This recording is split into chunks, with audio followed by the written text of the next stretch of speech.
Over 300 years ago, this used to be a thriving religious community with over 250 acres of land. And at its heart were 80 celibates, convinced that the end of the world was near. So Beissel believes that the second coming will happen before he died. It didn't.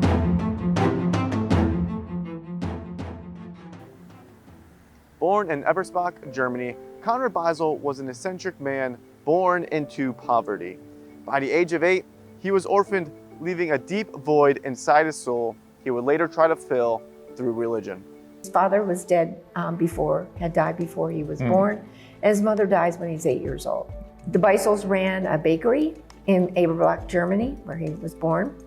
And so it's not that big of a stretch that his older brother apprentices him to another baker to learn the baking trade. He learns the baking trade, and as part of the apprenticeship, you become a journeyman and you travel around and work with other bakers. Moving to Heidelberg, Conrad Beissel worked as a baker and had a fair amount of success doing it. However, his peculiar spiritual interests would bring an end to his career. The Lutheran Church was rather powerful at the time and expected many people within Germany to fall in line with its teachings. Conrad Beissel was not impressed with the Lutheran Church, jaded by their political ploys and finding many of their teachings lacking.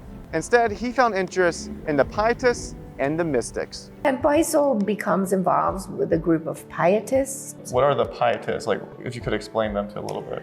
Pietists are an Anabaptist that do believe in full immersion baptism, adult baptism. He also becomes involved with a group of mystics. Beissel appreciated the discipline and the practices of the pietists. However, the teachings of the mystics really intrigued him, especially the idea that someone could have a personal relationship and unity with God through self-sacrifice. He was influenced by teachers such as Bohm and Kelpius, and in the case of Kelpius, he also believed that the end of the world was near. And Beissel couldn't agree more.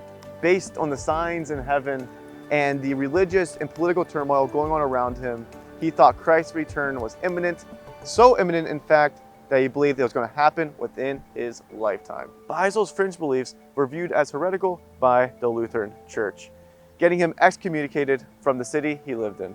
This forced him to wander around Germany with an even deeper void in his soul, as he realized his own homeland didn't want him anymore. So setting his sights on the land of the free, he took a boat to America.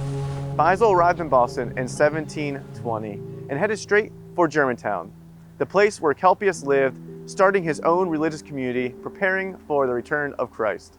He initially came here because he wanted to live with the women of the wilderness and a hermit group that lived along the Wissahickon in caves. Was that the one led by Kelpius? Yes. Yeah. By the time he gets here, Kelpius has died. That group is mostly disbanded. So yet again, Beissel was in a strange predicament where he was trying to find his purpose. And the only one he thought that could raise him up out of the void was God himself.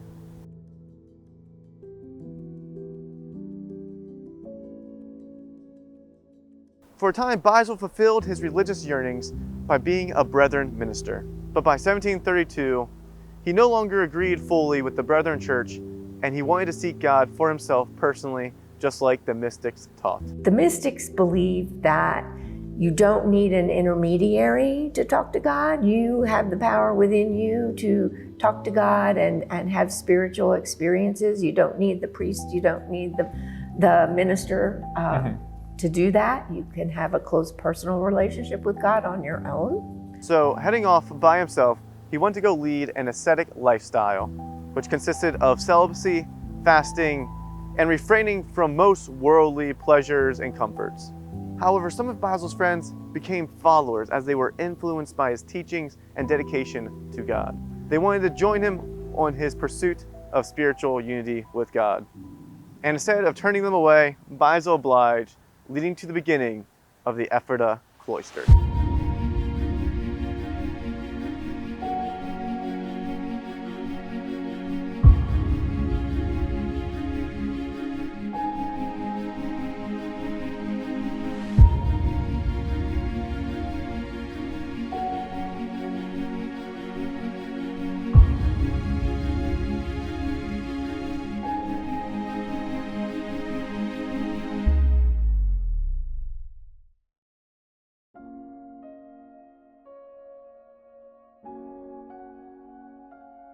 He gave new names to those who joined him and asked them to wear simple white robes as a sign of humility. His hope was to strip them of their old identities that they may be emptied and filled with the Spirit of God. And in an attempt to do this in his own life, he changed his name from Beissel to Friedsman. So they come here and Beissel sets up the rules. The dress of the brothers and sisters was a white robe or an unbleached color, flax or woolen. And the whole idea behind that was to hide the human form, to make everybody the same. To be a member of the Ephrata Cloister was a huge commitment and big sacrifice. Members had to follow a strict schedule. From 5 a.m. to 6 p.m., they were expected to work, with 3 breaks in between dedicated to prayer, each of which were an hour long. After a long day of hard work, they would have their one and only meal, which was normally a vegetarian meal. Beissel believed that meat was unhealthy for people, and he believed food in general was a worldly comfort. Everything that the celibates do here is to prepare themselves, mind, body, and spirit, for that heavenly marriage that he's promised them. Okay. They're trying to prepare their bodies to be as godlike as possible. Nowhere in the Bible does it say God eats. And following the meal will be 2 hours of study, either music or writing. This was especially important since a couple of their big exports were paper and printing, along with music itself. And then around 9 p.m., everyone would go to their rooms to sleep on wooden benches and hard wooden blocks. But sleep was a luxury Beissel did not want to indulge too much in. Because remember, as a community, they believed that Jesus could return at any moment. And Beissel was convinced that this would most likely take place at night. Beissel believes that the second coming will happen sometime between midnight and 2 one night. So at midnight, the celibates would rise, the sisters would come over here to this meeting house, the brothers would rise from their beds in their brother's house and go to their meeting house where they would have a watch service to await that second coming. At 2 o'clock, if nothing happened, back to your comfy bed and rest again until 5 in the morning, get up and do it again. Something that made the celibate community really unique was that it had both men and women. And of course, this presented a challenge for Beissel. He wanted to keep the people from worldly distractions and from the temptation of sexual relations. So to prevent distraction and to prevent temptation, he had the brothers and sisters sleep and live in different areas of the property. He also made sure that while they worked and went about their business, they had minimal interaction. The one time the two sexes were expected to be together was on the Sabbath service. On top of his ascetic beliefs that people should imitate God who doesn't sleep, who doesn't eat, and doesn't have sex, he also believed that Saturday was the proper day to hold a Sabbath service or a church service. And again, it is very important to emphasize the reason why Beissel was so dedicated to these ascetic beliefs and these practices was because he believed the end of the world was so near. What is the importance of worldly goods and relationships when it's all going to end within 2 to 3 decades? Beissel was more concerned about his followers' spiritual position, believing they needed to focus on self-sacrifice and dedicating themselves to spiritual things so that when Jesus did return, they were there waiting for him and not distracted with worldly affairs. And it may shock some people that this community was actually rather successful, especially for its time.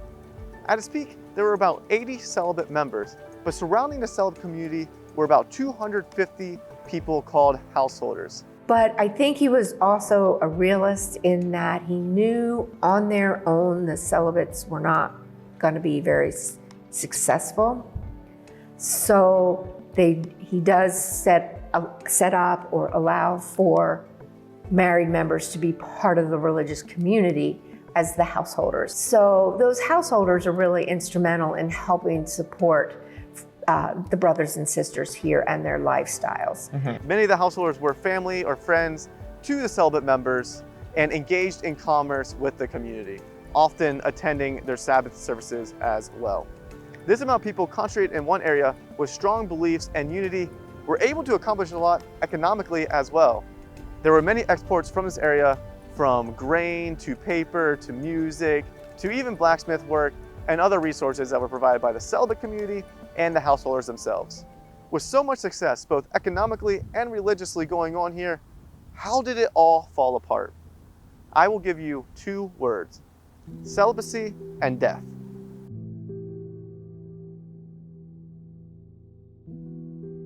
Obviously, as a celibate community, they cannot have children and therefore do not have offspring they can raise in their teachings, forcing them to grow through conversion.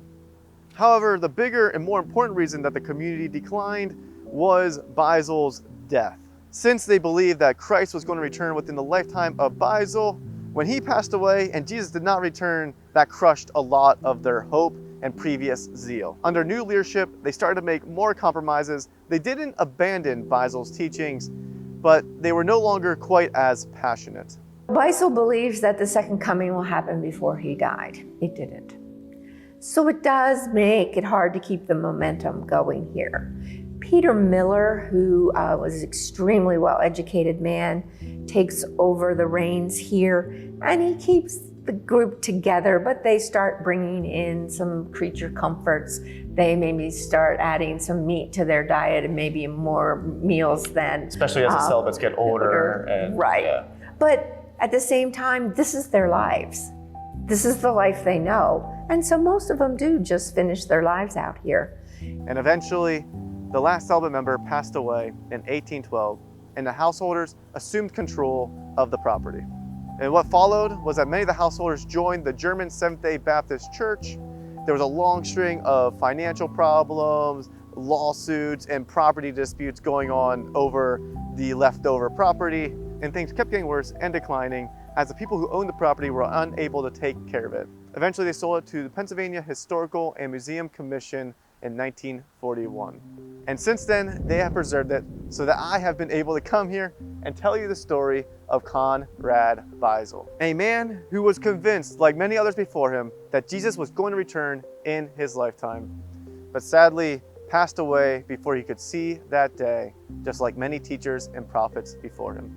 I want to say thank you to the Pennsylvania Historical and Museum Commission for letting me visit the Ephrata Cloister here and tell this story. And if you want to visit for yourself in person, I'll leave a link to their website down below. Thank you for watching this video and supporting my mission to visit everything religion, and let me know where I should go next time. Until then, farewell.